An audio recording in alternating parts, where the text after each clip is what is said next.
Boa noite, boa noite, boa noite. Estamos no mês do aniversário de desencarne de Allan Kardec, aniversário de nascimento de Chico Xavier e mais aniversário de um monte de coisa acontecendo por aí afora que só Deus sabe. Prepara a sua água para ser fluidificada, a minha está aqui prontinha, o copo está bonitinho aqui, mais um culto do Evangelho no lar, mais uma oportunidade de, além de nos reunirmos, nós três aqui no estúdio, e você na sua casa, onde quer que esteja assistindo este encontro, nos aproximarmos, formando um campo magnético que a gente chama de egrégora, uma reunião de pessoas voltadas para pensamentos nobres, estudando essa obra extraordinária que é o Tormentos da Obsessão. Meninas, quem começa, sejam bem-vindas, sejam bem-vindos todos os internautas, os que estão assistindo a posteriori e não puderam acompanhar no dia e na hora.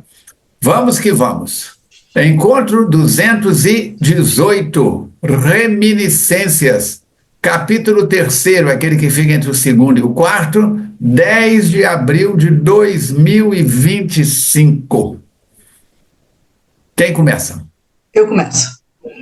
Boa noite a todos, queridos amigos. Vamos iniciar então com a mensagem número 218 do Minuto de Sabedoria do Torres Pastorino.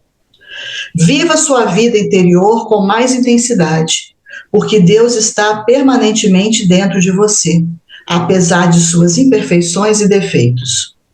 O Pai habita em todas as coisas criadas, chamando todas as criaturas para o caminho da justiça, da virtude, do amor.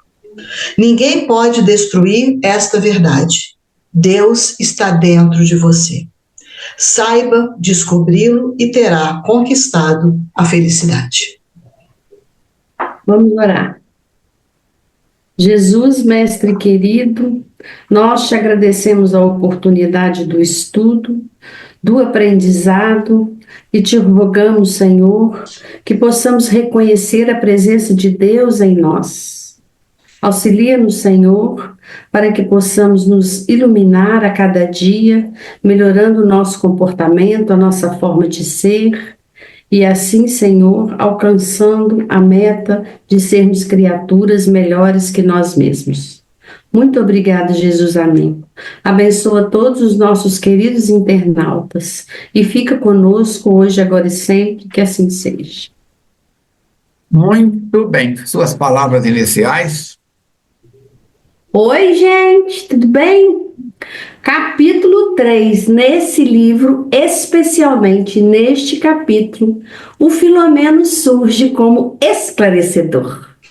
Maravilhoso. Apaixonada no meu amigo Filomeno, que agora vai me ensinar a esclarecer. Te falar demais ele, né? E tá fazendo com maestria, viu, gente? Pode prestar atenção.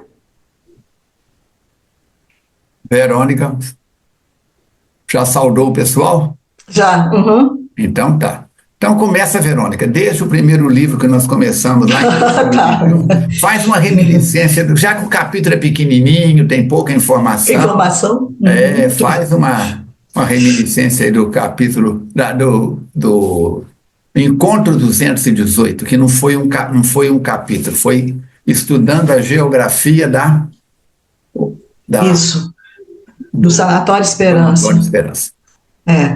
Nós vimos no encontro anterior essa geografia do Sanatório Esperança, as suas particularidades, os lugares onde os espíritos são atendidos, o encaminhamento que eles recebem, todo esse processo da estrutura organizacional desse sanatório, mostrando para a gente que não há imprevistos no mundo espiritual, que tudo tem uma organização, tudo tem um planejamento prévio, tudo tem uma hierarquia, essa organização ela é respeitada. Para quê? Para que os resultados sejam exitosos. Então, esse exemplo do Sanatório Esperança é o que a gente deve fazer aqui na Terra, planejar, procurar acertar, procurar fazer o nosso melhor, para quê? Para que a gente possa ter bons resultados. E ali você agora, quando nós fomos passando do pavilhão tal para o pavilhão tal, é só você voltar. E nós aconselhamos aquele dia, se você não prestou atenção, bate uma foto umas 2, 3 fotos para você se posicionar. Se tiver impressora, imprime, põe de lado ou deixa na tela aí no seu banco de dados de fácil acesso no celular ou no computador. Começando então o capítulo de hoje, que é o capítulo 3º, as informações do Dr. Inácio deram-nos a dimensão perfeita da grandeza espiritual de Eurípides Barçanufo, cuja dedicação à vivência do Evangelho à luz do Espiritismo dele fizeram um verdadeiro apóstolo da Era Nova. Apóstolo é diferente de discípulo. Qualquer dúvida, vai lá no dicionário e confere. Dando prosseguimento ao seu ministério de amor ao Mestre, por intermédio do próximo, colhido pelo vendaval da alucinação, com um grupo de abnegados mensageiros da luz. Ninguém trabalha sozinho no mundo espiritual. Um grupo de abnegados mensageiros da luz erguera sem medir esforços aquele nosocômio, casa de tratamento espiritual ou material, para o socorro de enfermos da alma e do estudo preventivo da loucura, assim como das terapias próprias com especialidade na área dos transtornos obsessivos de natureza mediúnica atormentada. Então, nós vamos ver que são os companheiros que assumimos compromisso e, por isso ou por aquele motivos, como eu disse no seminário, em vez de seguir o trilho, queremos seguir o atalho, queremos seguir a trilha. Sem dúvida, sendo a mediunidade uma faculdade inerente ao espírito que a deve dignificar mediante o seu correto exercício, todos os seres, de alguma forma, são portadores. Vai lá no livro dos médiuns, tudo explicadinho. São médiuns todas as criaturas? Quando a mediunidade se expressa mais ostensivamente, em razão de compromissos espirituais anteriores, é campo muito vasto a joirar, peneirar, exigindo comportamento consentâneo com a magnitude de que se reveste. Ao mesmo tempo, a razão das defecções e conquistas morais do seu possuidor situa-se em faixa vibratória, correspondente ao grau evolutivo do mesmo, produzindo sintonia com entidades que lhe correspondem ao apelo de ondas equivalentes. Lembra da passagem do joio e do trigo? Se você pegar na mão, o joio e o trigo são 99% iguais. Mas quando você preme ele nas mãos, o joio vira palha. E o trigo? Tem grão. Eu vou procurar aqui, enquanto a Verônica fala o próximo, para colocar para vocês onde que está no Evangelho a passagem do joio e do trigo para vocês anotarem. É com você, Verônica. Então, produzindo essa sintonia que ele fala, vai se tornar veículo do pensamento e induções próprias a uma sintonia, porque estão vibrando na mesma frequência. E todos aqueles, sejam eles encarnados ou não, que são semelhantes aos sentimentos do médium. Então, o que nos aproxima? A sintonia, a afinidade, a frequência de pensamentos, de comportamento, de palavras. Por isso, quando irrompe, quando surge, a mediunidade, ela se transforma em um grave tormento para o seu portador, porque muitas vezes aquilo vem enclausulado durante um período de tempo. E na época que aquilo eclode, aí vai trazer alguns tormentos. Por quê? Porque vai colocar num campo diferente daquilo que a criatura está habituada. Vai expor o médium a mais diferentes condutas morais e mentais. É como uma grande antena parabólica que ele tem a capacidade de captar mensagens. Mensagens essas que são procedentes do mundo espiritual e que vão se suceder de uma maneira muito volumosa e perturbadora. Ah, mas isso é um aspecto da mediunidade? Ele está falando aqui, quando se inicia. Por isso que é importante o estudo, o aprendizado, o exercício mediúnico, para poder ir aprimorando. Mas aquele iniciante que muitas vezes é desequipado de conhecimento e de recursos para poder contrabalançar essas ondas psíquicas e essas sensações físicas que são decorrentes desse intercâmbio, ele vai experimentar distúrbios nervosos, como ansiedade, depressão, insegurança, mal-estar físico, cefalgias, problemas de estômago, intestino, tonturas, que resultam da absorção dessas energias negativas que lhes são direcionadas pelos adversários, assim como outros espíritos. Uns são perversos, outros são zombeteiros, outros estão querendo mal. Então, toda essa gama de energia é captada por esse médium, por essa antena. E se ele não está com a sua anatomia psíquica e fisiológica em equilíbrio, vai acabar tendo esses transtornos que ele descreve aqui para a gente. Mas é certo que jamais se escasseia a misericórdia divina. Como o Falcone falou antes, ninguém está desamparado. E aí, esse amor, essa inspiração que vem do alto, ajuda a esse indivíduo a encontrar a direção, a encontrar o caminho na prática das suas virtudes, no estudo da doutrina espírita, na oração, no dever bem cumprido, no seu comportamento diário, e com isso ele vai entrando, vamos dizer assim, num ritmo de maior equilíbrio. Mas nem sempre são captadas e decodificadas conforme seria necessário para resultados imediatos, porque cada um absorve aquilo que recebe de uma maneira diferente. Anota aí, por favor, anotem Mateus, não é o nosso Mateus da FEAC, não, é o Mateus do Evangelho. Mateus 13, 2.24-46. Mateus 13, 24, 46. É a parábola do trigo e do joio. Como eu disse antes, você põe na mão, parece a mesma coisa.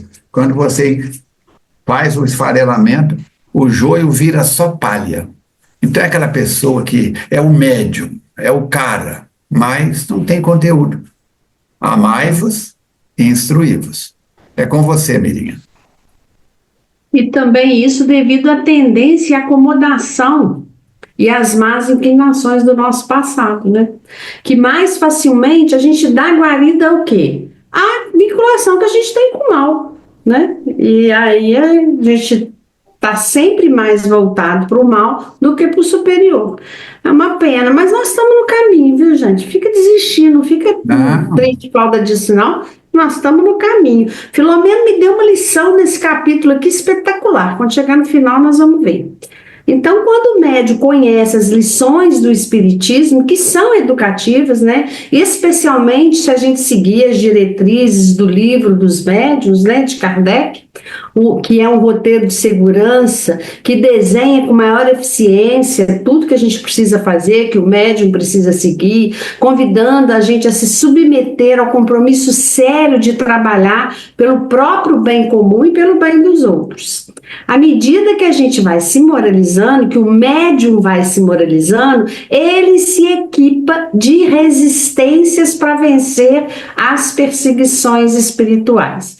As pessoas falam assim, a mediunidade é perturbada? Pode ser, ela causa perturbação se você deixar assim. Né? O que eu preciso para a mediunidade não me causar perturbação? Isso que o Filomeno está falando aqui. Eu preciso ter resistência para vencer as perseguições espirituais. Porque perseguidor para a gente todo mundo tem. Porque nós não ficar uma semana sem tomar banho, o que acontece? Ué, vai dar um mau cheiro danado. O corpo foi feito para feder? Não. Mas a falta de higiene, se o corpo precisa de higiene, um padrão moral também. E aí a gente precisa fortalecer a gente. Isso acontece da noite para o dia? Não, não acontece, gente. Não acontece. É muito raro você ver uma pessoa... E outra coisa, quando Kardec diz que verdadeiro espírito é aquele que se transforma, não é a criatura que é pronta, é aquela que se transforma. Kardec está falando da transformação e de domar as más inclinações. Então, a criatura que é pronta naquele ponto, ela não transformou nada, não. Então, ela nunca é pronta, nunca ninguém é pronto. A gente vem em transformação de várias encarnações. Eu estou vendo a Verônica aqui agora, mas eu não conheço a Verônica do passado. Então, hoje a Verônica não faz mais isso, não faz mais aquilo, mas fez ontem. Então, ela se transformou nesse tempo. Né? Não tem criatura pronta, não. Deus não criou ninguém pronto, não. Criou a gente simples e ignorante. Nós viemos no processo nos transformando. Né? Então... essa questão da mediunidade, para a gente ter êxito na mediunidade, o que é o entrave? É se eu deixar as paixões inferiores me conduzir. Em geral, se você bobear, você deixa, porque a gente gosta do balacobaco, a gente gosta do, né? E seguir assim, eu estava ouvindo o Divaldo hoje de manhã, e ele falando o que é amar uma criatura. Aí eu estava ouvindo aquilo e repassando o que eu conheço, que eu, Mirinha, conheço de Divaldo Franco, o médium, não conheço ele pessoalmente, nada. Eu vejo uma transformação no Divaldo enquanto expositor, divulgador do espiritismo. Ele tinha uma postura muito austera, falava palavras muito difíceis. Hoje ele está doce, fala baixo, sentado, usa palavras corriqueiras, ainda muito inteligente, muito astuto, mas usa palavras mais tranquilas, que atendam todas as pessoas. O médium vem se transformando. Isso a doutrina espírita faz com a gente. Então, ao longo do tempo, hoje, se ele ama todas as criaturas, que é o que eu, Mirinha, não sei fazer, ele vem adquirindo ao longo do tempo isso. Isso é fantástico, a mediunidade fez com ele. E ele mesmo fala nessa palestra que eu ouvi hoje, que ele fala o seguinte: eu estou muito arranhado, fui muito arranhado para chegar no ponto que eu cheguei. Eu acredito nisso. A gente se arranha muito, se machuca muito. Por quê? Porque eu preciso enfrentar a Mirinha. Né? E aí a mediunidade pode ser uma provação dolorosa, que é isso que o Divaldo falou, que se transforma em ascensão, gente. É possível eu perceber a ascensão do médium Divaldo de acordo com o que ele viveu na vida dele. Ou sublime labor missionário, que não isenta o indivíduo de passar os testemunhos. Os arranhões vão ter. As dificuldades vão acontecer. Eu preciso renunciar através da vigilância, eu preciso fazer que a coisa aconteça. Eu é que preciso fazer a reforma. E vai fazer a reforma com tranquilidade? Com tranquilidade, mas com dor. Muitas vezes, muito sem tranquilidade. Muito sem tranquilidade, né? Posso abrir espaço para fazer um marketing? Ecológico pode. Então tá. Lançar minha candidatura a presidente. A presidente da República. Não, do sistema solar. Eu estou querendo a do Cristo. Gente, anotem aí, por favor, eu lembrei agora, 12 de abril. Sábado, sábado. 2 dias, daqui a 2 dias. Eu não estarei em Juiz de Fora, estarei no Rio de Janeiro, e 12 de abril, José Raul Teixeira, em Juiz de Fora, Casa do Caminho, tá bom? A Mirinha, mas a Verônica não vão, em solidariedade a mim, sabe? Porque eu não posso ir, elas também não vão. Vamos lá, então. Durante a mais recente vilegiatura terrena, quer dizer, vilegiatura terrena, para quem não sabe, é a última encarnação, tá? Com portadores da mediunidade, acompanhamos não poucos indivíduos que derraparam em terríveis enganos. Engano todo mundo pode cometer, gente. Assoldado pelos seus inimigos desencarnados, que eles não concediam trégua. E os encarnados? Você passa na porta do putinho, o cara, vou tomar uma. Se uma criança pede um pão, eles não dão. Pede um doce, eles não dão, mas oferecer um, eles também oferecem. Isso acontecia porque neles se encontravam tomadas psíquicas para se acoplarem os seus plugs, o que lhes permitia intercâmbio sistemático e contínuo. Pensa bem, ainda ontem computador era 3 pinos, agora são 2. Agora voltou para 3. Era 3 com a fenda em cima. Não é isso? Telefone de parede, telefone fixo, são 4 pinos. Guitarra ou fone de ouvido é um pino banana que a gente chama pino banana de guitarra antigamente, que entra no aparelho. Então todos nós temos plugs para coisas nobres e para coisas pobres. Isso acontecia neles porque encontram tomadas psíquicas para acoplarem os seus plugs, porque eles permitiam intercâmbio sistemático e contínuo. Meu programa é em FM. Se você me procurar no AM, você não vai achar, é outra frequência. Recordo-me, por exemplo, do irmão Ludigério, que se iniciara no hábito destrutivo do alcoolismo desde muito jovem.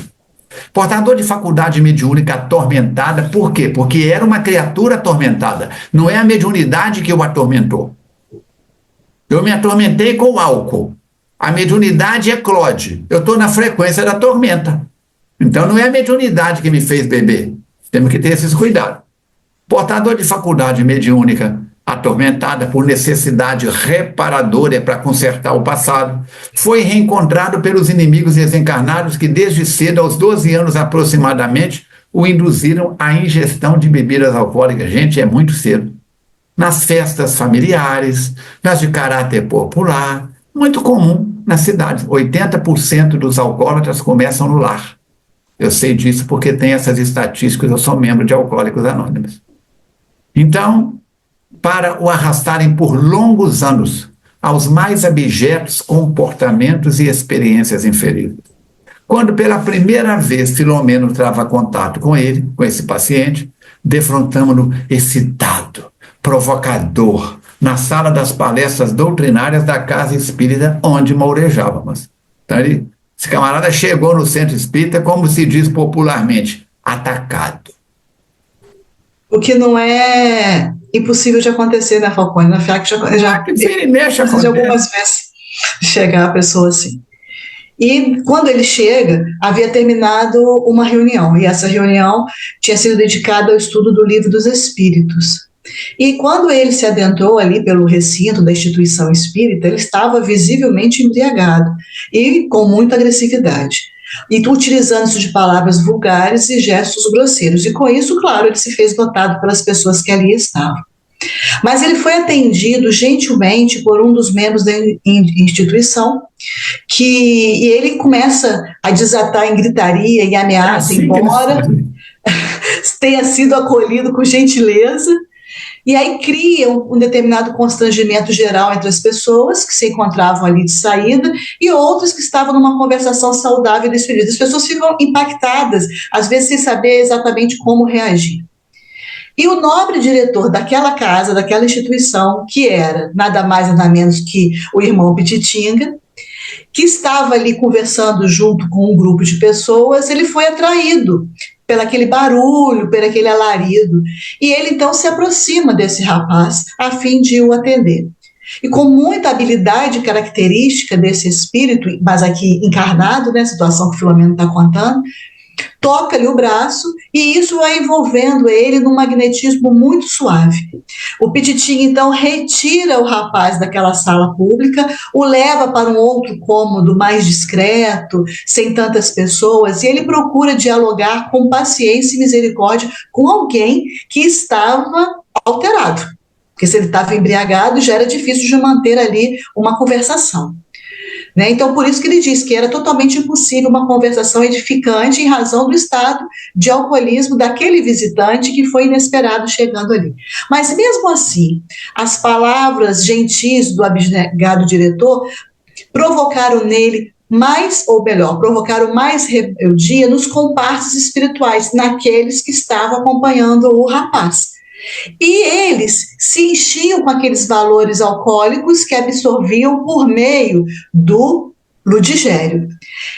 E eles resolvem, então, quando o Pititinga começa a conversar, eles começam, então, a sair, a se afastar um pouco daquele rapaz, com promessa de que voltariam, né, reclamando daquela situação, do atendimento que o rapaz estava recebendo. Porque eles não conseguiam atemorizar ou não conseguiam perturbar quem? O psicoterapeuta, o Petininga, que estava ali muito calmo e muito sereno. Quando esses algozes viram que com aquele homem que estava ajudando eles não conseguiam nada, eles então se afastam. O paciente, então, que é o Ludigério, né, sem o suporte fluídico dos seus persecutores, entrou em convulsão. Gente, é uma doideira isso, é uma doideira absoluta. Como é que tira o obsessor da mirinha e a mirinha entra em convulsão? Que doideira é essa, Senhor Jesus? Porque o que sustentava aquele cara era a energia daqueles obsessores. Energia essa negativa, mas que sustentava o cara. Tirou a energia, ele desfalece. É como se tivesse a cadeira, né? A pessoa vai sentar, tira a cadeira, a pessoa desaba. Porque o que está sustentando a energia elétrica é a corrente que passa aqui. Que tipo de corrente é essa? É que é a situação. Cortou, ele despenca e dá um choque neurológico. É como isso aqui, ó. Se eu fizer isso aqui, ó, olha a diferença. O que aconteceu? Ele ficou sem a alimentação daquilo que o mantinha naquele momento sob aquela influência. E aí ele desfalece e entra em convulsão, né? Aí ele começou a tremer, começou a vomitar, e todo mundo ali, então, produz uma compaixão, porque, meu Deus do céu, ninguém quer ver uma situação dessa, né? E aí ele desmaiou e, permanecendo, então, inconsciente por alguns momentos, ele ficou pálido, né? E parecia que estava morto mesmo, né? A respiração estava fraca. Imagino que lá na hora todo mundo falou: morreu, né?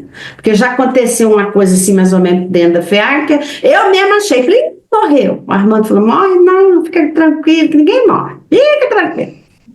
Né? E aí, formando então um círculo de orações, eu achei o Filomeno muito bonitinho.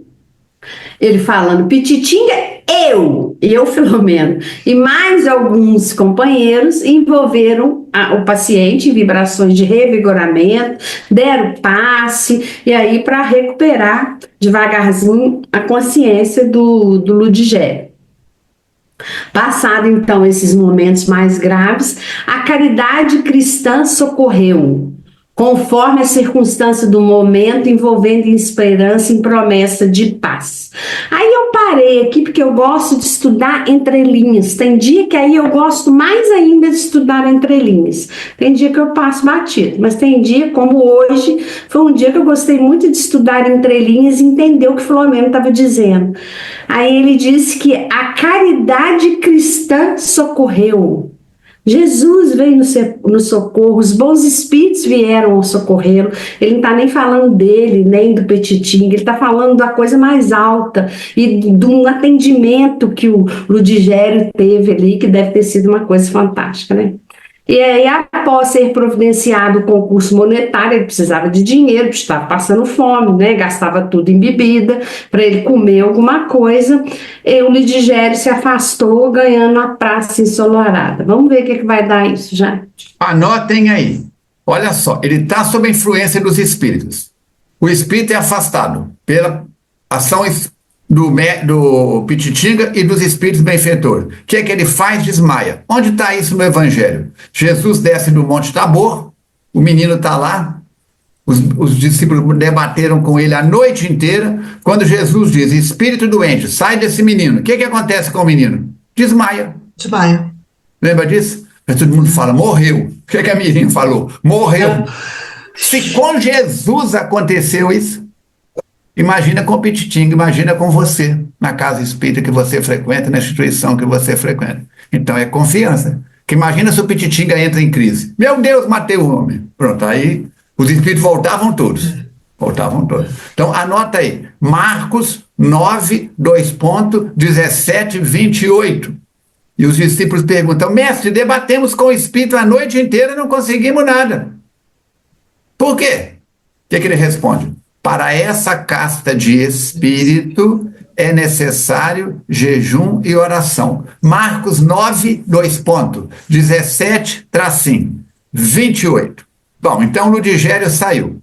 A impressão que nos deixou, continua o Pititinga, foi muito dolorosa. Tratava-se de... Isso é para mostrar, gente, eu estou fazendo essas inserções, de que mediunidade não é invenção de Allan Kardec, nós já sabemos disso, mas pode alguém que está pela primeira vez assistindo isso aqui falar: esse encontro aqui é encontro de gente doida, é doida, com maluco, com mais quem estiver acompanhando.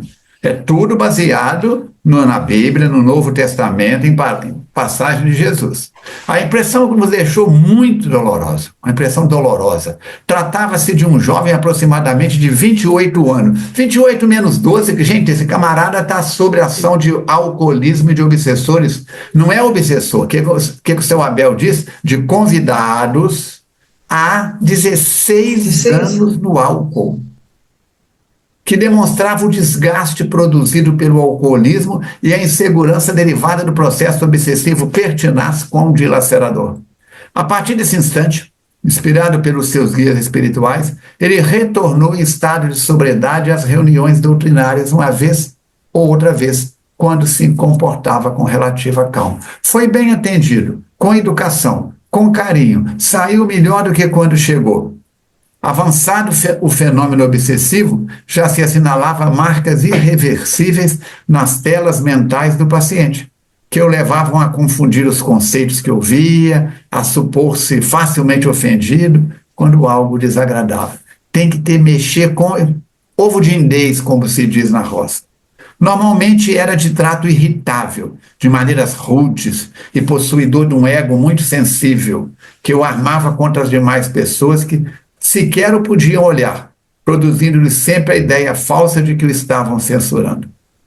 Na complexidade desse problema obsessivo, defrontamos, primeiro, um paciente soberbo, cuja dor lhe alterara a conduta da existência anterior quando fracassara, exatamente na faixa do comportamento obstinado e violento, traindo lembranças de poder e ostentação que lhe davam aspecto quase ridículo de prepotência entre farrapos de imundície. Quer dizer, o ego lá de trás estava manifesto nisso. Foi senhor feudal, foi autoridade, foi gente de poder no passado. Segundo, os inimigos lá de trás que ele arrumou não se tornaram inimigos gratuitos, não. Insolentes e perversos, que padeceram nas suas mãos impiedosas, hoje buscavam a vingança, desforçar-se sem qualquer escrúpulo. Olho por olho, dente por dente, é lei de Talião. A pugna, a briga, o combate, o enfrentamento se instalara quando identificado naquele corpo do Ludigério o camarada lá do passado que pintou e bordou no bom sentido. As suas antigas vítimas passaram a conviver no campo psíquico, dominando, conduzindo ao vício, que abria as comportas e dava mais facilidade deles penetrarem com os plugs deles na intimidade do rapaz, facultando descarregar as complexas excentricidades que lhes remanesciam no inconsciente. Ah, é? Agora nós te achamos. Agora você vai pagar com juro e correção monetária. Qual de nós está livre disso? Dentre vós, o que estiver livre de pecado, atire a primeira pedra. Vou buscar. Podia, então, se perceber nessa situação a extensão do ódio que vicejava entre ambos. E isso promovia um campo vibratório específico, que facilitava esse intercâmbio com os perseguidores. Os perseguidores queriam derrotá-lo cada vez mais, e não se contentando em vê-lo jogado à ruína física, porque fala que ele chegou lá em farrapos, que ele não tinha dinheiro para comprar uma comida, fazer uma refeição, ruína moral, mental, econômica, sem qualquer amigo, porque diante dessa situação as pessoas também devem ter afastado dele, dormindo em verdadeiras pocilgas, nas ruas imundas, do hórrido best fond, que significa a escória social, a ralé, aqueles lugares assim mais impróprios para alguém poder viver, onde ele permanecia semi-hebetado, semi-inconsciente, meio acordado, meio dormindo.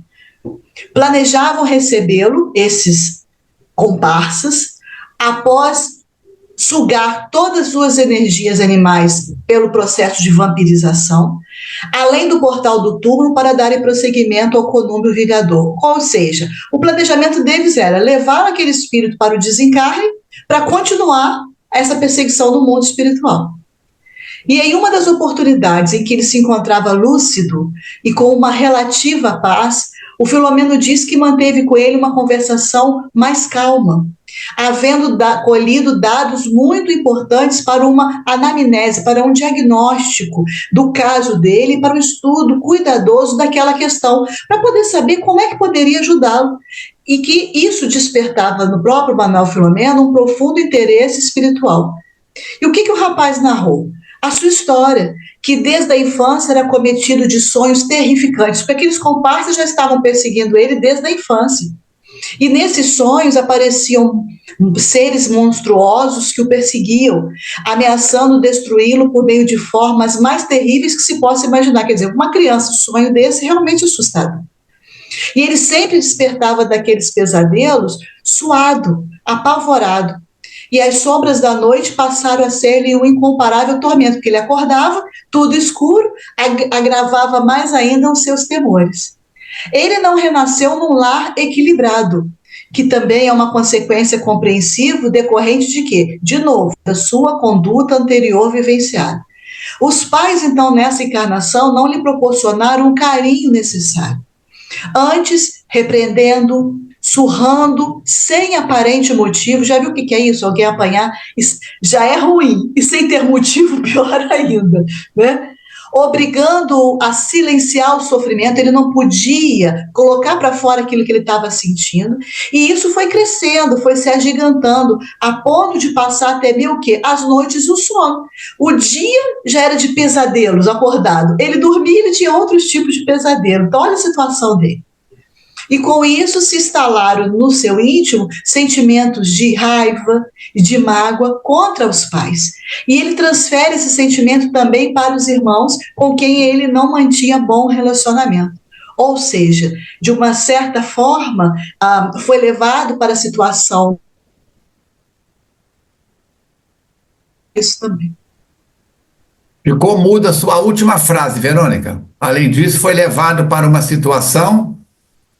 Para complicar. Ouviu agora? Dá. Ouvimos. Agora ouvimos. Ajudou a complicar ainda mais a situação, que o álcool já agravava, e essa situação familiar ainda agravou mais a problemática dele. Anotem aí. João 8:2.7. João 8:7. Quem não tiver pecado, atire a primeira pedra.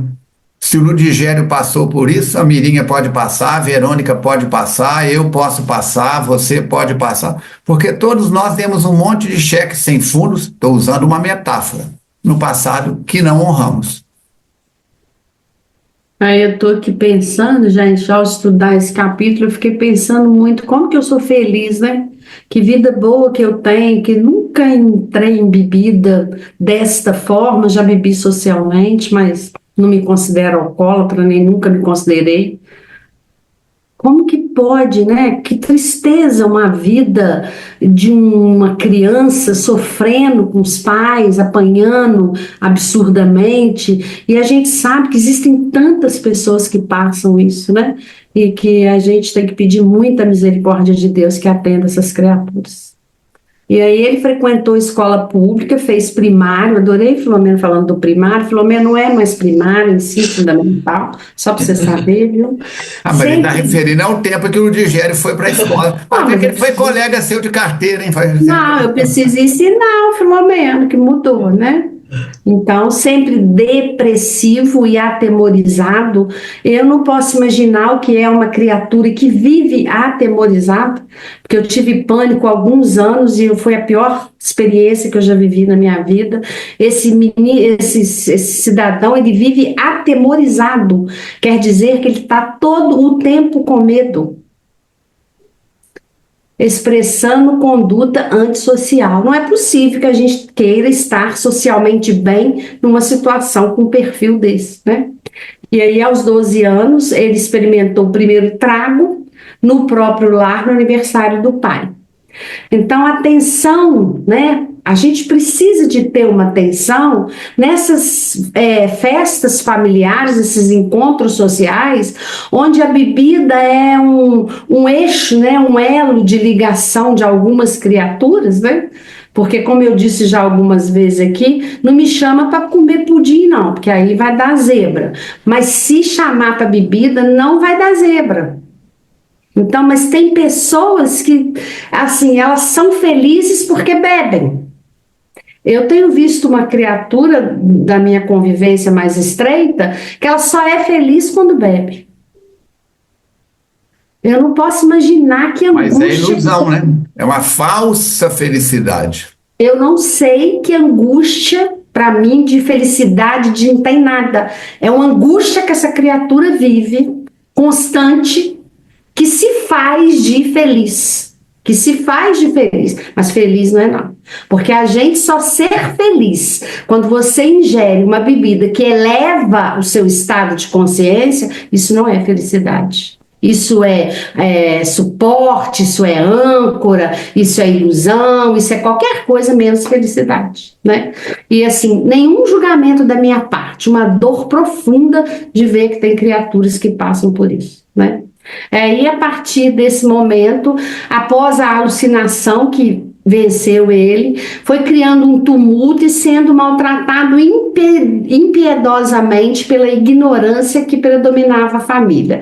Nesse momento eu pensei isso mesmo, só pode ser uma família que ignora, não é ignorante de falta de educação ou qualquer outra coisa, também não sei como é que é, porque o Filomeno não especificou, mas ele diz que a família ignora um tratamento melhor, um jeito de conduzir melhor. E aí, gente, eu pensei nos meus pais, meu pai que foi uma pessoa muito agressiva, não soube ensinar de outra forma, mas eu aprendi com o Falcone que de qualquer forma foi meu pai, eu preciso respeitá-lo e amá-lo. Ele te deu o Ainda melhor que eu não que ele sei tinha. amar, não é? Eu não sei amar essa criatura, porque Jesus não me obriga a amar ninguém, principalmente que amor é doação, é condução, é movimento, é coração. Isso aí não é assim, não. Vou amar o Falcone a partir de agora e pum, não, não. Mas o respeito não, o respeito é comportamento. Então eu precisei aprender, inclusive com o Falcone, agradeço muito a respeitar o meu pai. E que vida que meu pai teve. Né? A gente não sabe as histórias e aí a gente, não, porque eu sou assim, porque meu pai, porque minha mãe, porque isso, porque aquilo. Mirinha, você é assim, trouxe do seu pai? Tá bom, o que você pode fazer com isso agora? Como é que você pode se modificar? Modificar o seu pai, nada. O Chico fala, não mexe no passado que não vai ter jeito, vamos mexer no futuro, daqui para frente, né?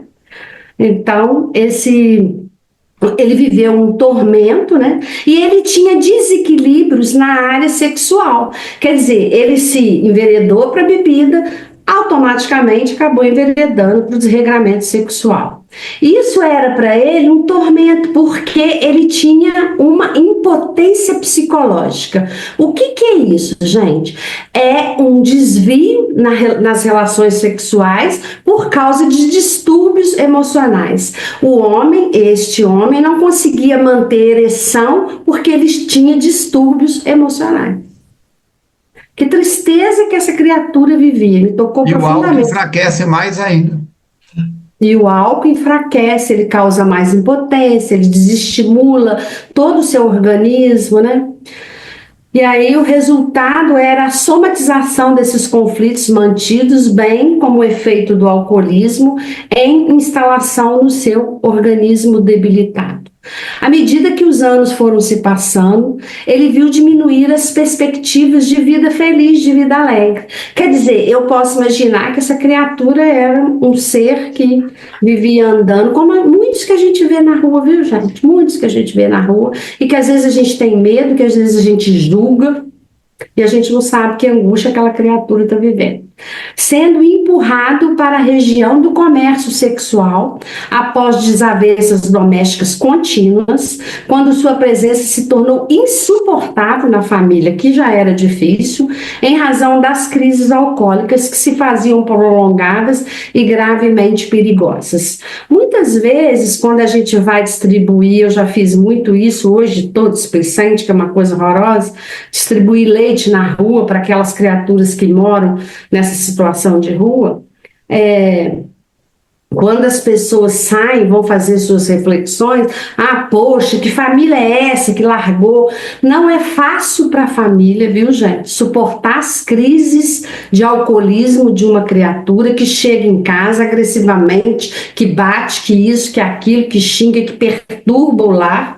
E não é fácil para essa criatura também ser abandonado pela família. Então, nos dois lados, é tudo muito complexo. É muito complexo. O ideal é que a gente não viva isso. Meu caso, eu não vivo isso. Mas, assim, as pessoas que vivem, como que deve ser isso? Então, não julga nem a família que largou, disse eu não quero mais você aqui não, e nem julga essa criatura, esse alcoólatra, que ele é doente, ele não é mau, ele não é sem caráter, ele é doente, é o enfermo da alma. né? Muitas vezes ele foi preso, os policiais eram impiedosos e ele foi preso em casos de prostituição, em situações horríveis, e ele também foi preso por desordem em bar, porque ele ia lá, queria beber, não tinha dinheiro, aí saía sem pagar, chamava a polícia. Nossa Senhora, um algazarro. Ele era, então, um rejeitado socialmente, detestado por uns e ameaçado por outros companheiros de vida infeliz. Oremos. Desculpa. Pode falar. Oremos. Oremos. Ele nunca ouvira falar a respeito de espiritismo, porém sabia que a morte não representava o fim da vida. Por quê? Nos delírios alcoólicos, conseguia detectar os inimigos que o afligiam e o levavam a recordar-se de atos ignóbeis que lhe haviam sofrido. Abria Evangelho segundo o Espiritismo, capítulo 5, item 11, abriam as comportas do esquecimento do passado. Juravam jamais o perdoar, mas vingar-se sem piedade até que, rastejante, experimentasse o máximo de padecimentos que lhe imporia. Nós vemos isso na reunião mediúnica com muita frequência. Na última quinta-feira, Mateus deu uma série de explicações com base num determinado esclarecimento que foi feito, com resultados positivos e mostrando a situação de sofrimento dos espíritos. Tratava-se, bem se vê, de muito difícil conjuntura espiritual, cuja alteração dependeria do paciente submetido e sem resistências morais, face ao largo período de entrega espontânea. Ele foi se entregando. Não tinha uma bengala, não tinha um apoio, não tinha uma pessoa que o orientasse. Apesar disso, buscamos envolvê-lo em carinho, oferecendo-lhe os instrumentos poderosos do Evangelho de Jesus, particularmente o amor e o perdão, que deveria usar com segurança, a fim de reconquistar aqueles a quem maltratara, sejam desencarnados, sejam reencarnados. E agora cometiam o erro equivalente, tomando a clava da justiça nas mãos desvairada. Você me fez mal, agora eu vou te fazer. Parecendo despertar do largo transe, passou a frequentar as reuniões dominicais de exposição doutrinária, iniciando um período de abstinência alcoólica. Auxiliado por nossa casa, procurava-se diminuir-lhe a penúria econômica, sentia-se atraído aos antos conhecidos quando os companheiros de desdita o instigavam a novas libações alcoólicas, tombando muitas vezes em recidivas dolorosas. Não é fácil, é um desafio mudar comportamento. Algumas vezes, banhado em lágrimas, nos informava que sempre lhe negavam alimento, enquanto lhe ofereciam as bebidas malditas. Lembra que eu falei? Nesses ambientes, se uma criança chega e pede um pão, ninguém paga. Se uma pessoa chega com fome e pede um prato de comida, ninguém paga. Mas se pedir uma dose, é muito comum ser oferecida. Sem resistências morais e dependente da alcoolofilia, fraquejava porquanto simultaneamente os desencarnados não apenas inspiravam os doadores para oferecer, como também o induziam à queda. É um desafio. Se você for numa reunião de alcoólicos anônimos, de narcóticos anônimos, de chocolatras anônimos, uma reunião de MADA, mulheres que amam demais anônimas, de jogadores anônimos, você vai ver que a situação é delicada. E aí o Filomeno estava muito compungido com o caso do Ludigério.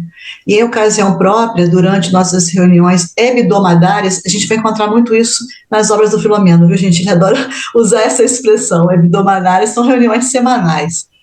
De terapia desobsessiva, indagamos ao benfeitor encarregado o que se podia fazer em favor daquele rapaz. E ele esclareceu que traria para o atendimento de uma reunião mediúnica de desobsessão um dos seus verdugos, a fim de que formularmos uma ideia da gravidade daquele cometimento. E menos de um mês transcorrido, incorporou-se em um dos médios o obsessor. E vinha vociferando, golpeando o ar, arquejante sob a ação do ódio, e declarou: aqui estou atendendo a solicitação do senhor Miranda. Olha, ainda vai nominar a pessoa do Filomeno, que se atreve a envolver-se em problemas que não lhe dizem respeito. Uma outra expressão também que a gente vê com muita frequência na reunião. O que você está se metendo com isso? Você não tem nada a ver com isso, ele fala, né, para os esclarecedores.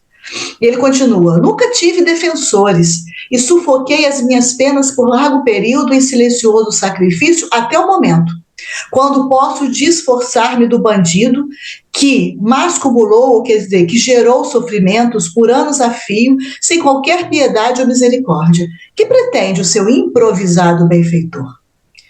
E o Filomeno, né, vai usar a palavra com muita cautela e demonstrando compreensão naquele drama. Ele tenta recordar para aquele espírito que a justiça é divina, que ninguém escapa dela, bem como considerar o significado daquele instante para todos que ali estavam, para poder reconhecer a falibilidade das conceituações e as formas de ver a vida. Quer dizer, ele está vendo a vida sob um ponto de vista, aqueles que estão ajudando estão tentando ver de outro, numa tentativa de se chegar ali a um determinado sentimento mais claro, sem nuvens que estavam, né, obstruindo, perturbando o raciocínio daquele espírito. Totalmente fora de si, na cegueira que tomava aquela criatura, passou a detalhar as ocorrências que o desgraçaram antes e também a outros que participavam daquele programa de cobrança, né? O Filomeno, então, surge maravilhoso e belo como esclarecedor. Oh, meu Deus do céu, Filomeno, você não tem nada mais para me ensinar, não, Filomeno. E aí ele fala para deixar o espírito exteriorizar o desconforto, as mágoas que falou aos berros. O espírito começa a gritar e fala: o nosso plano, já que é um plano coletivo, não é um plano só desse espírito que está ali, do qual participamos diversos adversários que o detestamos, é armado contra alguém, a fim de que cometa um hediondo crime para o qual não haverá perdão. Isso realizado, tê-lo-emos para sempre sob o nosso poder. Esse para sempre aí é muito relativo, né, Mirinho? E deixa eu te falar, em geral eles falam isso. E também está falando muita boca para fora. Assim, eles conseguem o contento? A contento? Conseguem se a pessoa não tiver alteração de comportamento, vai cair nessa malha aí. Ué, mas e o mundo espiritual? Nós vamos na sequência aqui, porque tem história aí pela frente. Mas, para sempre, eu diria o espírito, para sempre você é muito dono da verdade, né, meu filho? Porque para sempre não existe, não. E, sobretudo, existe Deus em todas as situações. Todas, viu, gente? Não precisa preocupar, não. Mas, como é o Filomeno que está esclarecendo, não é a Mirinha, ele responde com paciência. Olha o Filomeno, gente. E os amigos, por acaso, desconhecem que os programas divinos são outros, com características muito diversas das que vem estabelecendo contra o irmão, submetido às suas resistências? Quer dizer, eu diria para ele: meu filho, para frente, para sempre a petulância sua. Exatamente o que o Filomeno falou. Você não sabe, meu filho, que Deus tem outros propósitos? Respondeu brilhante, Filomeno. E com superioridade intelectual o espírito respondeu: é claro que sabemos. No entanto, ele é o devedor, a quem nos recusamos desculpar, porquanto jamais usou de piedade mínima que fosse, para quem ele sofria a crueza. Perverso, obstinado, caprichoso e mau, sobrepôs-se às leis e destruiu vidas incontáveis que deveria preservar, dominado pela loucura do poder que logo lhe escapou das mãos hediondas quando lhe adveio a morte. Morreu, muda tudo. Curioso, analisamos com piedade fraternal. É observar que o amigo incrimina-o, procedendo da forma como que nele censura, utilizando-se da mesma medida de que o acusa, assim rumando para futuros processos não menos desditosos do que esse, no qual jaz o seu antigo verdugo. Você está querendo machucar ele porque ele te machucou, e você está machucando ele. De maneira como não existe vítima inocente, nenhum algoz passa sem expungir os delitos por intermédio dos mecanismos soberanos da vida. E a peneira da lei de ação e reação.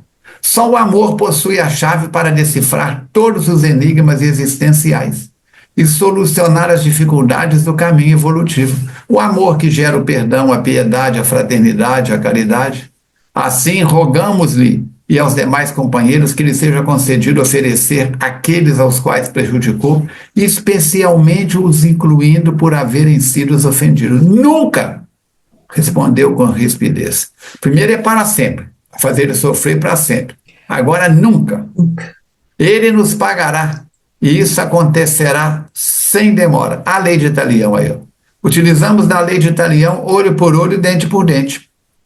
O amigo esqueceu-se do amor, propôs o Filomeno com piedade, conforme nos ensinou Jesus.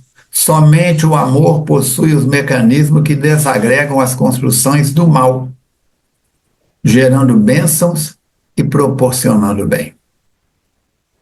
Então, Comunicante, então, ó. o que você quer? Pode falar. Amor ou ódio? Guerra ou paz? Treva ou luz? E esses são difíceis, né, Falcone? São muito renitentes, né? Então, Dureza, né? E aí ele, então, explode numa gargalhada ruidosa e acrescentou com ironia: não me fale em amor, nem em Jesus. Também se dizia cristão o covarde, e após os crimes tenebrosos que praticava contra aqueles que lhe caíam no desagrado, corria ao culto religioso a que se filiava e rogava perdão do seu confessor, que o atendia igualmente infame, enquanto suas vítimas eram dilaceradas pelo relho, trucidadas por métodos incomuns de perversidade. Onde o amor desse Jesus? Outra frase também que a gente escuta com muita frequência, né, na reunião. E aí o Filomeno, consternado, esclarece: não podemos confundir a doutrina do mestre com os homens que dela se utilizam para atendimento das próprias misérias e paixões imediatistas. Ou seja, Jesus é um. Os homens que fazem o que fazem em nome dele é outra coisa, né? Longe dos sentimentos que apregoam, exploram e mentem. Enganam-se a si mesmos e aqueles que se deixam conduzir pelas suas urdiduras, igualmente interessados nesse conúbio de ilusões e mendacidades. O mestre ofereceu-se holocausto, mesmo quando todos o abandonaram. O espírito fica nervoso, né, gente? Aliás, ele está nervoso. E aí ele rebate: nunca lhe concederemos ocasião de repetir o que já fez, e temos pressa em concluir a tarefa iniciada. Quando a gente está esclarecendo, o ideal é que a gente lembre que esse espírito, em algum momento, também foi vítima do que ele está reclamando, né? Porque em algum momento o Ludigério não foi essas coisas todas para esses espíritos, não. Então, o que acontece? É por isso que não tem um lado que a gente escolhe e nem condena o outro. Não pode ter, não pode. Nós precisamos, isso aí é um ensinamento, para mim, pelo menos, é maravilhoso, porque não toma partido nem desse nem daquele, não. Somos todos filhos de Deus, todos precisamos da misericórdia divina, né? Esse espírito, ele está reclamando alguma coisa que ele sentiu. Não é assim que funciona, não é dessa forma que faz, mas ele, de repente, não sabe fazer. Ele precisa aprender.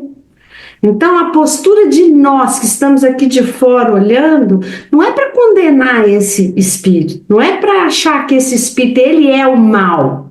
Quando Kardec chama o obsessor de espírito mal, foi por falta de uma outra palavra, melhor colocar na época, né? E aí o Filomeno, então, prefere silenciar. Ah, Filomeno, na hora eu vou aprender com você, você vai ver. O momento não era para discussão verbal, não era para embate, não era para debate inútil. Ele se recolhe em oração, escutando suas palavras finais e atormentadas. O espírito está atormentado, Filomeno não. O mal devora aqueles que o vitalizam. Nós o sabemos. Enquanto não chega a nossa vez, tornamos-nos instrumentos hábeis para que essa lei se cumpra sem qualquer desvio. Há nesses espíritos uma certeza de que eles são os justiceiros, que ninguém está fazendo a justiça, então eu tenho que pegar e fazer. Ele está errado? Não tem nem certo nem errado. Tem uma falta de conhecimento, de amor, do lado bom, do lado melhor para ele mesmo, né? Por que não existem violências em nossos compromissos para com a vida? Ele resolveu afastar-se do médium ou foi retirado carinhosamente. Aqui eu achei uma coisa engraçada, que assim, há muito tempo eu não vejo isso na literatura, e como a gente já leu isso há mais tempo, eu fiquei de volta com a interrogação. Olha que interessante.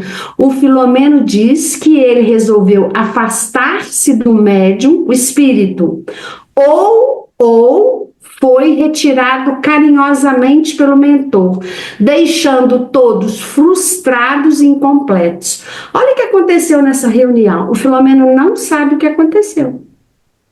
Muito interessante. Ele está narrando um fato que aconteceu enquanto ele estava encarnado. Então, por isso é que ele não tem acesso. Ele está recordando. Ele não tem acesso. É a Mirinha contando a história do aniversário dela de 20 anos. Ele não tem acesso. O que aconteceu nos bastidores, ela não sabe. E a gente acha que eles têm acesso a tudo. Eu falo com o Armando, você sabe sim. Ele fala, mas não tenho acesso a isso. Falei, mas tem, gente, é médium. Não, Mirim, aí nem discute comigo não, porque já sabe que, né, perturbação a gente tem que largar para lá. Não tem acesso a tudo. Ó, pra você ver. Né? E aí, é o Armando agora. Posteriormente, nosso instrutor esclareceu-nos que a hora era grave e somente o esforço do paciente poderia modificar os planos da programação elaborada pelos seus desafetos, o que parecia bastante complexo. Não passaram 2 semanas e fomos informados da tragédia em que se envolvera o pobre Lurigério, tendo fim a consumida existência física. Discutindo com outro companheiro embriagado, comparsa habitual das extravagâncias alcoólicas, num dos bares em que se homiziavam, foi acometido de grande loucura e totalmente alucinado. Tomou de uma faca exposta no balcão da espelunca, cravando-a repetidas vezes no antagonista, mesmo após tê-lo abatido e morto. Que situação! A cena de sangue odiento e trajante provocou a ira dos passantes e comensais do repelente recinto, que, inspirados pelos perversos e indigitados espíritos vampirizadores, se atiraram contra o alcoólatra, deixando-o sem qualquer sentimento de humanidade, antes que a polícia que frequentava o local pudesse ou quisesse interferir. Linchamento. E a gente tem presenciado alguns casos disso atualmente. Não que isso tenha acabado, né? Mas a gente está num processo aí que já podia ter vencido isso e está voltando aos noticiários situações dessas, onde as pessoas estão cometendo lixamento. E ele diz que todo lixamento demonstra o primarismo que ainda permanece no ser humano. Isso é muito triste, porque a gente já está num momento de transição, a gente já está visualizando um planeta de regeneração e ainda cometemos atos, né, desse teor. E isso resulta da explosão do ódio que acomete aos imprevidentes, que passam a servir de instrumentos inconscientes de ordens espirituais perversas, que dão vaso aos sentimentos vis através das paixões desordenadas. É um processo obsessivo coletivo. Muitos espíritos dessa psicosfera intuindo um grupo de pessoas e essas pessoas recebendo essas energias sem pensar, sem raciocinar, agem por causa dessa conexão. A hedionda cena do Calvário é bem o exemplo desse fenômeno de primitivismo que estagiam muitos indivíduos. Aquele homem que somente amaram e fizeram bem, ele está falando de Jesus, fora escarnecido, abandonado, crucificado, após um julgamento arbitrário, apoiado pela massa que dele tanto recebera. Naquele momento era de se esperar que as pessoas quisessem a libertação de Jesus pelo bem que ele havia propagado. E aquelas mesmas pessoas que receberam o bem se voltaram contra ele. E mesmo na cruz, inspirado pelas hostes selvagens da erraticidade inferior, bradavam irônicos aqueles que lhe fizeram de inimigos da última hora. Então as pessoas que estavam ali em volta e gritavam: não és o Messias? Sai então da cruz para que vejamos e acreditemos. E riam e gargalhavam do sofrimento dele. Aí depois ele volta para o caso lá do Ludigério, né? Os jornais fizeram estardalhaço sobre aquele acontecimento, que a nós outros, Filomeno falando, que conhecia, porque ele vivenciou alguns momentos da existência do Ludigério, e ele ficou muito compungido com aquilo, e isso deixou para ele um material espiritual para demoradas reflexões e também muitas interrogações que somente após o desencarne foi possível a ele, Filomeno, compreender. Anotem aí. Marcos 15, 32. Marcos 15, 30, 37. É quando eles falam com Jesus: não és o Messias? Saia então da cruz para que vejamos e acreditamos. Marcos 15, 30, 37. Está tudo incluído aí. Com você, Miriam. E aí aqui o Filomeno vai dar a lição para mim do capítulo, que ele vai fazer uma super mega reflexão. Naquela ocasião, o Filomeno se questiona se teria falhado a ajuda espiritual para atenuar o processo obsessivo. Abrindo parênteses, Filomeno já estava há muito tempo no mundo espiritual, já era doutor em obsessão a essa época, então ele já era um espírito um tanto mais elevado que nós aqui que estamos. E olha a reflexão que o Filomeno faz nesse momento. Por que os desafetos conseguiram atingir as metas estabelecidas? É um dos questionamentos que Filomeno faz. O outro é: por qual razão não nos foi possível aprofundar terapias mais eficientes em favor dos desencarnados quando houve a comunicação psicofônica de um deles? Olha a reflexão do Filomeno. Outras indagações permaneceram em sua mente, até que o tempo, o grande consolador, foi o esclarecendo com as luzes da lógica do Espiritismo. E aí, aqui, eu aprendi duas lições. Uma: a gente sempre precisa refletir com questionamentos a nós mesmos. Perguntar para Mirinha: como foi isso? Mirinha, como foi a sua atitude? Como foi o seu comportamento? O que você poderia ter feito melhor? O que você fez de mais que poderia recuar? O que você fez de menos que poderia avançar? Reflexões, questionamentos a mim mesma. Não é perguntar ao outro como que ele comportou, não. É para mim, para Mirinha.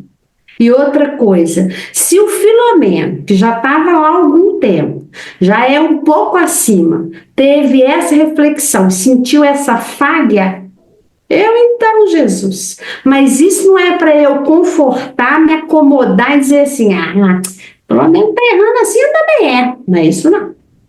Não é de jeito nenhum. É para acalentar o seu coração quando você se percebe falhando e vai cair, vai enveredar no abismo da depressão, da tristeza, do limão com Roberto Carlos e não sei o que, não sei o que lá. É parar e pensar assim: não, eu me perdoo por isso, Senhor, semana que vem tem mais, né? E aí, após a morte física do Filomeno, ele ainda interessado no caso do Ludigério, ele não esqueceu o Ludigério, não. Ele tentou encontrar o Ludigério, mas não conseguiu, não. Não conseguiu. Por quê? Por quê, gente? Será por quê? Né? Soube que aquele que foi vítima no homicídio, quem que o Ludigério matou lá, era um dos... aquele que tomou uma facada, era um dos comparsas do passado que eles se desentenderam numa partilha de espólio. Espólio de uns camponeses humildes lá que sofriam uma dominação arbitrária, se tornando então adversários. Desde então, unidos pelo crime, uma ponte de animosidade fora distendida entre eles. O que e quanto tempo a gente fica assim com o outro, gente? Presta atenção. como os adversários espirituais se vinculavam a ambos, encontrando campo vibratório propício para o assassinato de cunho espiritual. Quer dizer, houve lá esse assassinato, e aí quem está ali, que não está fazendo nada, espírito que, minha filha, vai juntando, parece um imã, viu, gente? Não tem acaso. O acaso não existe. Vai juntando na gente. Diante desse fato doloroso, Filomeno sempre se perguntava como as leis Gente, eu não sei vocês outros aí que já estudaram o capítulo, o Armando e a Verônica, vocês internautas estão aqui junto com a gente. Filomeno viajando na maionese. Olha o Filomeno onde que ele vai. Ele quer entender, ele quer saber como que as leis terrenas julgariam os criminosos que houvessem sido vítimas dos seus inimigos desencarnados. O que o Filomeno quis aí? Um cara matou o outro. Como que a lei da terra ia fazer para corrigir, para punir, para... Olha o Filomeno, gente. Puniriam a homicida visível, quem matou, por sua vez, se tornar a vítima de outros criminosos, quer dizer, tem outros induzindo aquele encarnado a fazer isso. Ele quer saber como que isso funciona. Olha o Filomeno, eu acho que ele é pior que eu, muita coisa. E como alcançar aqueles que se encontram além das sombras terrenas em paisagens imortais aflitivas e permanecem odientos. Se escasseiam recursos próprios para análise e penetração nessas regiões, claro, meu Jesus sacramentado, o Filomeno quer saber como que os encarnados vão julgar os desencarnados. Tá bem não, Filomeno? Eram essas interrogações que ficaram e permanece interessando meu amigo Filomeno de Miranda. Ele busca respostas para a frequente repetição de delitos e crimes sob a inspiração de seres espirituais desencarnados. Em geral, né, não posso falar todos, mas eu acho que a maioria desses crimes que acontecem aí, os espíritos estão insuflando aquele encarnado. Vai lá, comete sim, vão acabar. E o Filomeno quer desvendar isso. E ainda questiona sobre como considerar os suicídios. Olha onde ele vai, ele não para não. Que são induzidos por algozes desencarnados que diariamente arrebatem todo mundo, grande parcela da sociedade. Olha a reflexão do Manuel Filomeno de Miranda. Eu estou até agora refletindo com ele e cheguei a conclusão nenhuma. Vivendo e aprendendo. Né, todo dia. Agora, certamente, teríamos oportunidade de conseguir respostas com os admiráveis estudiosos do assunto, quando não pudéssemos conhecer mais detalhes a respeito de alguns irmãos delinquentes dentre os internados no sanatório espiritual. O nosso nível de conhecimento é gente. Quando a gente vê o que o Filomeno e o Pititinga sabem, o que o Filomeno sabe é assustador. O Pititinga está num grau acima. O Eurípides Barçanufo está muito, muito, muito acima do... E lá no Esperança, no Sanatório Esperança, tem espíritos do padrão do Pititinga acima dele, mais ou menos igual ao Eurípides, né? As dezenas, as centenas das mais diversas tarefas. E porque a noite avançasse incessante e generosa, busquei eu o próprio repouso, aguardando as bênçãos do amanhecer. É o que você deve fazer daqui a pouco. Faz a sua prece. Os amigos espirituais eu recomendo, depois de uma reunião no centro espírita, fuja da televisão, fuja do celular. Antes de dormir, eu olho se tem mensagem da Alice, da Meli, do Armandinho, do Aloysio. Não tem mensagem deles, a da Valéria, e depois deito, porque pode ter algum pedido de urgência. Acabou e pronto. Então, um capítulo denso, uma história que quantos alcoólatras nós conhecemos na família, entre os vizinhos, entre os amigos, entre os frequentadores da instituição espírita. E vamos que vamos. Semana que vem tem mais. Qual que é o título da semana que vem, Verônica? Novos Descortinos. Já estou montando aqui. Novos Descortinos. Então, vai ser o encontro 219, capítulo 3º. Não, quarto. Capítulo 4, 17 de abril de 2025. Gente, o tempo. Cadê a Miriam? Já foi embora? O tempo urge e nem o Sabamerino sobreviveu. Então vamos sobreviver nós. E quando chegar o nosso momento de fazermos o translado, gostou do translado? A viagem de volta para casa no mundo espiritual, que a gente possa ir em melhores condições do que quando chegamos. Lembrando que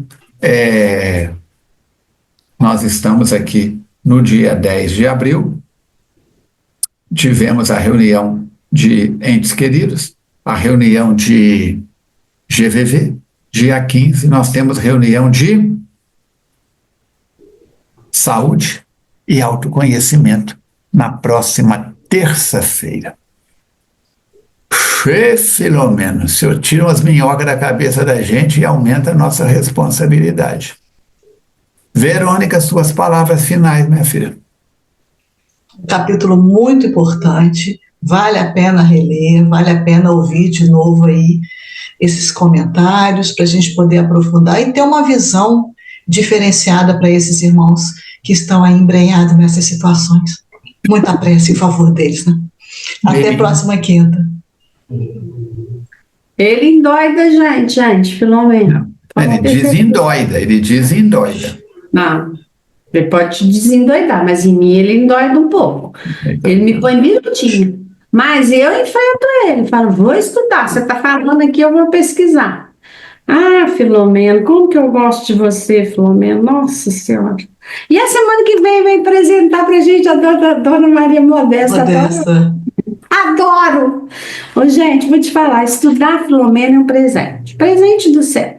Muito obrigada, Jesus. Um beijo de Valdo Franco, aonde você estiver. Receba a minha gratidão, que hoje o Divaldo falou, quando eu aprendi a ser realmente grato, que grato, assim, mais ou menos, eu sou, mas realmente grata, eu estou agora mais feliz. Tem gente que não gosta da letra R e diz assim, quando eu aprendi a ser realmente gato, vai nessa, vai arranhar quem não deve, vai deixar quem não deve te arranhar para você ver. Então, agradecendo a Mirinha, a Verônica, agradecendo a cada um dos internautas que estão nos acompanhando nessa jornada de 218 encontros, 4 anos lá vão, 4 anos e 10 semanas trabalhando-nos, lapidando-nos a pedra aí, gente, olha o tamanho da pedra bruta que nós somos. Vamos em frente porque tem muito chão, tem muito livro. O nosso abraço para a Jussara, para o Chaves nos bastidores, para todas as nossas equipes diversas da FEAC, lembrando que o curso básico está acontecendo toda quarta-feira, vai ser aula 3 ou 4 a próxima semana. Qual aula que é a sua, Verônica? 12. E a sua, Mirinha? 8ª. A da Mirinha é aquela assim, ó. 8ª na peneira, 8ª peneira. A Mirinha vive peneirando. Então, eu vivo joirando, gente. Vamos fazer a nossa prece de encerramento dizendo, Deus de amor e bondade, que as tuas bênçãos envolvendo o universo, envolvendo a nossa Via Láctea, o sistema solar, e o planeta Terra, o nosso Brasil, as Minas Gerais, a nossa Zona da Mata com a colônia Regeneração, e a todos os habitantes desse planeta extraordinário. Possamos juntos fazer as nossas tarefas de orai, vigiai, de autodesobsessão, e avançarmos juntos para a frente, para o alto, para o homem de bem, para o verdadeiro espírita, o verdadeiro cristão. Que as suas bênçãos estejam e permaneçam com cada um de nós, hoje e sempre, que assim seja. Meninas, obrigada, internautas, obrigado. Vamos reler o capítulo 3º com atenção, vamos ler o capítulo 4 várias vezes, fazer as anotações, seu lápis em mão aí, lembrando que dia 12, Raul na Casa do Caminho, terça-feira que vem, a saúde e autoconhecimento, quarta-feira que vem, mais uma aula do curso básico. Vem, assiste uma aula. Se gostar, fica. Se não gostar, como diz a meninada, vaza. Se não gostar, volta. Quem sabe gosta da próxima. Né? Tem esse negócio. Um grande abraço. Ajude-nos a chegar mais longe. Curte, compartilha, divulga e vamos em frente. Tá certo? Aquele abraço. Deus continue tendo paciência com cada um de nós.